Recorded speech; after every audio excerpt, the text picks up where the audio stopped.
ہمارے جو مذہبی لوگ ہیں نا ان میں بھی کوئی مسئلہ ہے تھوڑا سا. ہمارے حضرت ایک بات بہت بتایا کرتے تھے کہ جن لوگوں کو دیندار بننے کا شوق ہے نا ان کو بھی دیندار بننا آتا نہیں ہے.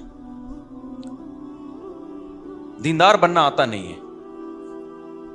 دیکھو اسلام اور مذہب اور دین نام ہے قرآن اور سنت کو فالو کرنے کا, پیغمبر کی تعلیمات کو فالو کرنے کا.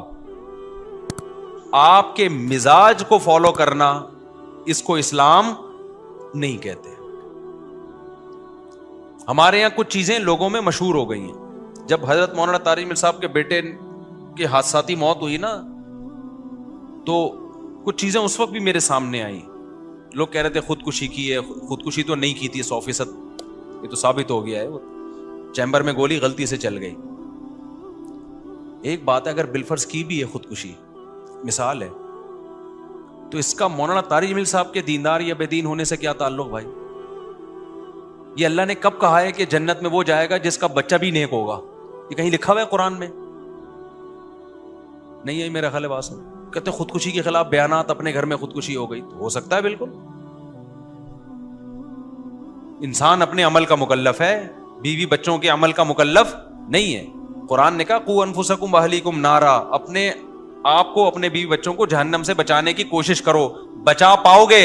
اس کے بارے میں تو قرآن نے کہہ دیا انک لا تہدی من احببت, اے نبی آپ نہیں بچا سکتے, ہدایت دے سکتے. ہدایت کس کے ہاتھ میں؟ میرے ہاتھ میں. نبی اگر کسی کے دیندار ہونے سے اس کے رشتہ داروں کو ہدایت ملنا ضروری ہوتا تو سب سے پہلے محمد صلی اللہ علیہ وسلم کے سب سے چہیتے چچا ابو طالب کو ہدایت ملتی. ساری زندگی ہمارے نبی اس درد میں روتے رہے کہ کسی طرح میرے چچا کو ایمان کی توفیق مل جائے.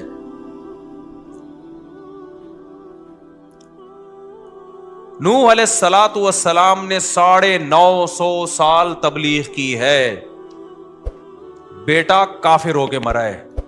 کیا کوئی نوح علیہ السلام, ہمارے لوگ ہوتے وہاں پہ, ہم کہتے لو دنیا کو تبلیغ ہو رہی ہے, اپنے گھر کی فکر نہیں. نوح علیہ السلام کی بیوی بھی کافر, لو دنیا کو سمجھا رہے ہیں, اپنی بیگم کو دوپٹہ نہیں پہنا سکتے. یہ آج کل باتیں مارکیٹ میں کیا کر رہی ہیں. میں طلبہ سے جامعہ رشید میں پڑھاتا ہوں نا, طلبہ کو وہ چونکہ مولوی بن رہے ہیں نا, مدرسے تو مولانا بننے کی فیکٹریاں ہوتی ہیں, مال پروڈکٹ ہر سال تیار ہو کے نکلتا ہے. تو میں ان کو ایک بات سمجھا رہا تھا کہ کبھی نہ اوٹ پٹانگ دعوے نہیں کرنا, ہمیشہ نیچر پہ چلنا, اور جو ریالٹی ہے نا اس سے آگے نکلنے کی کوشش مت کرنا. فنڈر گیری اللہ کو پسند نہیں ہے. حضرت مولانا اشرف علی تھانوی رحمۃ اللہ علیہ کی جو سب سے بڑی خاصیت تھی نا, وہ ہمیشہ ریالٹی پہ بات کرتے تھے, ہمیشہ ریالٹی پہ. ان کی جتنے مواعظ ہیں, خطبات حکیم الامہ کے نام سے اتنے سارے مواعظ چھپے ہوئے, ان کے سینکڑوں کتابیں لکھی ہیں انہوں نے. جب ان کی موت واقع ہو رہی تھی تو عینی شاہدین کا بیان ہے کہ ان کی دونوں انگلیوں سے روشنی کی کرنیں نکل رہی تھی. ایک کرامت کے طور پہ اللہ نے یہ دکھایا, کیونکہ ساری زندگی انہوں نے اپنے قلم سے اصلاحی امت کا بہت کام لیا اللہ نے. میں نے بہت پڑھا ہے حضرت مولانا شیخ تھانوی رحمۃ اللہ علیہ کو بچپن میں. اگر میں نے ان کو نہ پڑھا ہوتا شاید آج میں یہاں نہ بیٹھا ہوتا. لیکن ان کی اردو بہت گاڑی ہے, بہت ثقیل اردو استعمال ہوتی.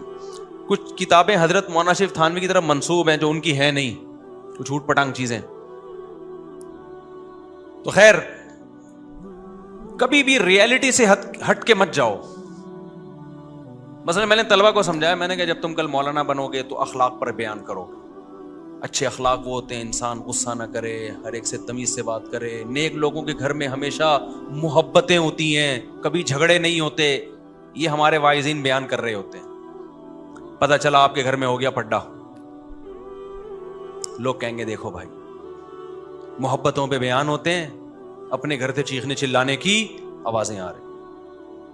ہمیشہ بیان یہ ہوتا ہے طلاق بہت بری چیز ہے, عزت دار لوگوں کا کام نہیں ہے. لو حضرت جی کی اپنی بیگم کو کیا ہو گئی, ڈیورس ہو, لو بھائی. ہمیشہ بیان ہوتا ہے کاؤنسلنگ، ہم گھروں کو جوڑتے ہیں، جوڑنے میں ثواب ملتا ہے. لو اپنا گھر بچا نہیں سکے، دوسروں کی کیا کر رہے ہیں؟ کاؤنسلنگ کر کے گھروں کو جوڑ رہے ہیں. میں نے کہا یہ پھینکو ہی نہیں. بولو بھائی ہم گھر جوڑنے کی کوشش کرتے ہیں، جوڑنا ہمارے ہاتھ میں، اپنا نہیں جوڑ سکتے، ٹھیک ہے نا، کیونکہ تالی دونوں ہاتھوں سے بچتی ہے بھائی. اچھا نیک لوگوں کو بیوی ہمیشہ نیک ملتی ہے، اچھی عورتوں کو ہمیشہ بندہ اچھا ملتا ہے، کہیں بھی نہیں لکھا ہوا ہے نا قرآن میں نہ حدیث. بعض دفعہ بڑے نیک ہوتے ہیں فراڈن مل جاتی ہے، بعض دفعہ ایک عالمہ پاکیزہ پردے دار ہوتی ہے، بندہ 2 نمبر مل جاتا ہے اس کو. یہ سب کچھ ہوتا ہے. استخاروں کی پیداوار ایسی ہی ہوتی ہے.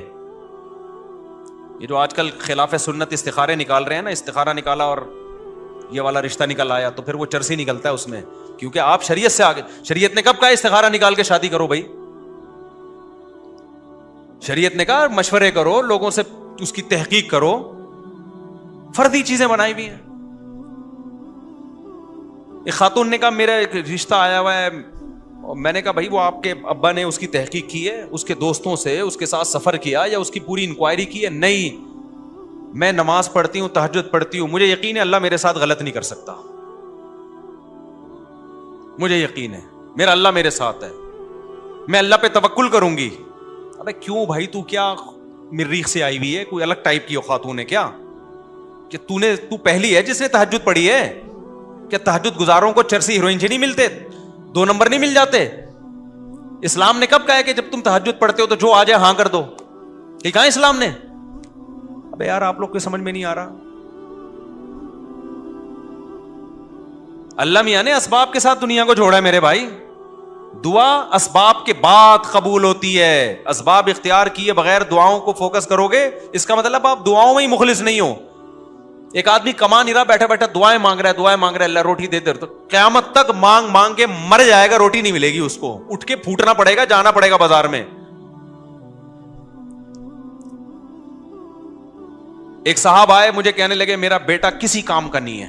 الحمدللہ ایسے ایسے اللہ نے ماشاءاللہ مسلمانوں کو اولاد دے دی. میں اس کی شادی کر رہا ہوں شاید کچھ بن جائے. میں نے کہا اگر نہیں بنا، بے روزگار ہے، کرتا ورتا بھی الحمدللہ. بہت سارے کیسز آئے ہمارے پاس، ایک کیس نہیں ہے یہ. حالانکہ میں تو صبح شام شادیوں کی ترغیب دیتا ہوں. ان کا خیال یہ تھا میں تو بولوں گا ماشاءاللہ یار یہ ہوتا ہے باپ، بچہ کسی کام کا نہیں ہے پھر بھی 4 شادیاں کرا دی اس کی، ماشاءاللہ. میں نے ایسا نہیں کہا اس کو. میں نے کہا نہ یہ کم بخت کچھ کر رہا ہے، کوئی ہلے جلے کچھ، چلو پھر اپنی ذمہ داریاں پوری کر رہا ہو. آپ کو پتا ہے آج نہیں تو کل اپنے پاؤں پہ کھڑا ہو جائے گا یہ، تو چلو اب میں تعاون کر دیتا ہوں. اپنی ذمہ داری تو یہ پوری نہیں کر رہا، پڑا رہتا ہے پوستیوں کی طرح. بہت سے بچے ایسے ہوتے ہیں کہ نہیں ہوتے. میں نے کہا اس کی شادی نہیں کرانا، پچھتاؤ گے، اگلے کی زندگی بھی تباہ ہوگی جو آئے گی. کہہ رہے نہیں یار اللہ نے چاہا تو انشاءاللہ یہ ٹھیک ہو جائے گا نکاح کے بعد. میں نے کہا اللہ نے اگر نہیں چاہا تو پھر تجھے پتا ہے کہ اللہ کیا چاہے گا؟ یہ بہت لوگ بولتے ہیں اللہ نے چاہا تو ہو جائے گا. ابے اللہ نے چاہا تو ہو تو جائے گا یقینی، لیکن آپ کو یہ کیسے پتا چل گیا کہ اللہ یہ چاہے گا بھی؟ اللہ نے نہیں چاہا تو کیا ہوگا؟ تم نظر سے نظر ملاتے تو، بات کرتے نہ مسکراتے تو، اختلافات ہوتے رہتے ہیں، آنا جانا تھا آتے جاتے تو. آگے ہے یہ ایک شعر، شاعر نے کہا ہے کہ آ بھی جاؤ کہ ہم بلاتے ہیں، تم بلاتے اور ہم نہ آتے تو. یہ شعر کا اس سے تعلق نہیں ہے، صرف تو پہ میں نے سنا ہے. یہ جو میں نے بیان میں تو کا لفظ استعمال کیا نا، اس پہ مجھے یہ شعر یاد ہے. وہ کہتے ہیں بھائی وہ بچہ جو ہے نا ماشاءاللہ وہ انشاءاللہ اللہ نے چاہا تو ہو جائے گا، اللہ پہ توکل کر رہا ہوں نکاح میں. میں نے کہا بھائی جان ایسا توکل جائز؟ بولو توکل وہ کرے گا جو محنت کر رہا ہو، اپنی ذمہ داری پوری کر رہا ہو. پھر اس میں کچھ کمی بیشی ہو رہی ہے، چلو یار میں نے اپنی ذمہ داری پوری کی، کچھ کام کون کرے گا؟ کچھ اللہ برکت دے دے گا. ان کی سمجھ میں نہیں آیا. بہت سے لوگوں نے ایسا کیا ہے، کر دی شادی، اس کے بعد جو بیڑا غرق ہوا ہے بہوؤں کا، وہ اور پوستی بن کے بیٹھ جاتے ہیں. کہتے ہیں اب اس چکر میں ہم کما لیتے کہ شادی ابا نے کر دی، بچے اسپیڈ سے کیا ہو رہے ہیں. اب بیان میرا نا لگا کے بچے پیدا ہو رہے ہیں. مفتی صاحب نے کہا 15.5 16 17 18 یہ رپورٹیں چل رہی ہیں. خرچہ کس پہ آ رہا ہے؟ دادا پہ. بولے کم بخت اور پھر دادا کو یہ بھی امید نہیں ہے کہ یہ بچے بڑے ہو کر کچھ کما لیں گے. اس کو پتا ہے جیسا باپ ہے بچے بھی, پروڈکٹ بھی ویسی آئے گی مارکیٹ میں. یہ بے موقع توکل ہے, بے موقع لوگ کر رہے ہوتے ہیں. بھئی اللہ نے چاہا تو. ایک صاحب آئے, ان کا داماد ان کی بیٹی کو 30 سال سے ستا رہا ہے اور بیٹی بالکل ہو گئی پاگل, دماغی توازن ہو گیا اس کا خراب. 30 سال بعد مشورہ لینے کے لیے آئے کہ میں داماد سے ڈیورس لینا چاہ رہا ہوں, ابھی بھی مجھے کانفیڈنس اس میں اتنا کانفیڈنٹ نہیں ہوں. میں نے کہا تھوڑا اور لیٹ آ جاتے. کہہ رہے ہیں ایکچولی ہوا یہ کہ ہماری سوسائٹی میں طلاق کا رواج نہیں ہے, تو ہم نے سوچا داماد جب پتہ چلا بہت خراب ہے اور یہ ایسی حرکتیں کر رہا ہے, لڑکیوں میں انوالو ہے اور نان نفقہ نہیں دے رہا, تو ہم نے کہا بھائی ہم اللہ سے دعا مانگتے ہیں, بڑے بڑے پتھر دل اللہ دعاؤں کے ذریعے سے چینج کر دیتا ہے, تو ہم اللہ پہ اعتماد کرتے ہیں. بیٹی کو بھی ہم نے سمجھایا, ہم نے دعا مانگتے رہے, پھر یہ کیا, پھر یہ وظیفہ پڑھا, پھر یہ پڑھی, پھر ہمیں لگا کہ نہیں یہ ٹھیک نہیں ہوگا, لیکن پھر ہمیں خیال آیا کہ اللہ کے یہاں دیر اندھیر نہیں ہے, اور بالآخر بیٹی کا ہو گیا بیڑا, دماغ ہی خراب ہو گیا اس کا. بھائی جان اللہ میاں کے ہاں دیر ہے اندھیر نہیں ہے, 100% درست. اس کا یہ مطلب نہیں ہے جو آپ سمجھ رہے ہو. اس کا مطلب یہ ہے کہ جب حدود اللہ پہ قائم رہنا ممکن نہ ہو, قرآن میں اللہ نے کہا ہے کہ علیحدگی اختیار کرو. جس اللہ نے یہ کہا کہ اللہ کے یہاں دیر ہے اندھیر نہیں, اسی اللہ نے یہ بھی تو کہا ہے نا کہ جب حدود اللہ پہ قائم رہنا ممکن نہ ہو تو کیا کر لو, وہیں یتفرقا یغنی اللہ کلا من سعتی. علیحدگی اختیار کرو گے اللہ دونوں کو غنی کر دے گا, ٹینشن نہ لو اس کی. طلاق بری چیز ہے لیکن ایسی شدید مجبوری میں تو اچھی چیز ہے, یہ بھی تو اللہ نے ہی کہا ہے. پھر جب آپ علیحدگی کا سوچتے, پھر آپ کو خیال آتا دوبارہ شادی کیسے ہوگی, تو پھر سوچتے کہ اللہ کے یہاں دیر ہے اندھیر نہیں ہے. یہ اس موقع پہ سوچنے کا جملہ تھا. یہ علماء نے لکھا ہے بعض صورتوں میں ڈیورس واجب ہے, طلاق نہیں دیتا کوئی یا نہیں لیتی عورت تو گناہگار ہوگی. ایسا نہ ہو کہ فری میں بلا وجہ یہ کام شروع کر دیں.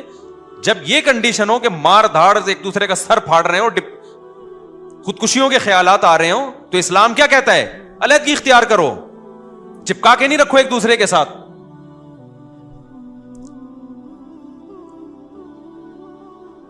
ایک خاتون نے کہا میری شادی ہو گئی, 1 ہفتے کے بعد پتا چلا کہ جی بندہ بالکل اولاد ہی نہیں ہو سکتی, بالکل نامرد ہے. میں نے صبر کیا, کیونکہ صبر کرنے والوں کے ساتھ کون ہے, اللہ ہے. اور اس صبر کا مجھے یہ صلہ ملا کہ 20-25 سال میں نے اس شوہر کے ساتھ گزارا کیا, نہ اولاد نہ کوئی ڈیزائرز پوری کر سکتا ہے وہ, لیکن اب وہ مجھے پہ شک کرنے لگا ہے کہ یہ اتنی پاک دامنی کے ساتھ میرے ساتھ رہ رہی ہے تو لگتا ہے کہ دال میں کچھ کالا کالا ہے. کہتی مجھے یہ وفا کا صلہ ملا. میں نے کہا آپ نے جو صبر کے فضائل سنے ہوئے تھے نا وہ اس موقع کے نہیں تھے, وہ اس موقع کے ہی نہیں تھے. وہ شادی جب ایک بندے نے دھوکہ دیا ہے, آپ کو بتایا نہیں کہ اتنی بڑی بیماری ہے, پیسوں میں دھوکہ دے دے چل جاتا ہے, عمر کا دھوکہ دے دے, تھا 40 کا بتایا 30 کا, چل جائے گا. پتھر سے تھوڑی شادی ہوتی ہے, کسی دیوار سے تھوڑی شادی ہوتی ہے. نکاح کا تو بنیادی مقصد ہی اولاد ہے. اس معاملے میں جب دھوکہ دے دیا, ایک دھوکے باز کے ساتھ وفا کر رہی ہو آپ, بیڑا غرق کر دیا پوری زندگی اپنی, اور اب 30 سال کے بعد طلاق لے کے کہاں جائے گی وہ. یہ ہے ہمارے دینداروں کے غلط کانسیپٹ. نہیں آ رہی کھوپڑی شریف میں بات, بھائی جان کیا ہو گیا, سمجھ میں آ رہی ہے بات. تو فرضی چیزیں کی ہوئی ہیں. اور ایک غلط کانسیپٹ, دینداروں کے پاس پیسہ اچھا نہیں لگتا لوگوں کو, یہ تو بہت بڑا مسئلہ ہے. جیسے پیسے سیکولر طبقے کی تو کھوپڑی آؤٹ ہو گئی نا پیسے سے, اس کے ہاں تو سب کچھ کیا ہے, پیسہ ہے. ایسے ہی ہمارے ہاں دینداری اور بزرگی کا معیار یہ کہ پھٹے پرانے کپڑے پہنے اور ناڑا لٹک رہا ہو اس میں سے. کیونکہ جب میں بائک پہ پھٹی پھٹپٹی بائک پہ جاتا تھا, لوگ کہتے تھے حضرت کیا, حضرت کو اللہ نے مقام عطا فرمایا. اب میں ریوو میں جا رہا ہوں تو لوگ کہتے ہیں اس کو دیکھو یار بدل گیا, بندہ کیا ہو, بدل گیا. وہ بات نہیں رہی, روحانیت ختم. ریوو کا روحانیت سے کیا تعلق ہے, اللہ کے بندے, یہ کون سی حدیث میں لکھا ہوا ہے,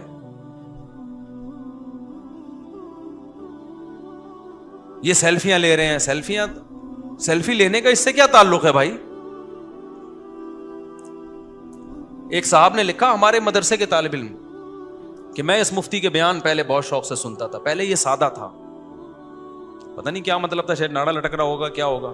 میرے تو ہمیشہ سے یہی سفید لباس رہا ہے, 25-30 سال, 95 سے لے کے اب تک میں سفید کپڑے ہی پہن رہا ہوں. گھر والے کبھی کوئی کلر رنگین پہنا دیں زبردستی تو ایک الگ بات ہے, ورنہ یہی ڈیزائن, یہی کالر, اور یہ, اس کے علاوہ کچھ نہیں پہنا ہم نے. اور کیا سادگی چاہیے میرے بھائی؟ تمہیں وہ ناڑا لٹکنا ہی رہ گیا ہے کہ حضرت اتنے سیدھے ان کے زارمل لٹک رہا ہوتا ہے, اتنے سادہ. کیا تمہیں لینا دینا یار؟ ایک بندہ اگر ریوو میں بیٹھ گیا تو کیا ہو گیا اس سے یار؟ کیوں فضول؟ یہ اچھے دیندار لوگوں کے کمنٹس ہوتے ہیں نیچے. یہ بھی ایک دماغ ہے. کہتے ہیں حضور صلی اللہ علیہ وسلم کی زندگی تو بہت سادہ تھی.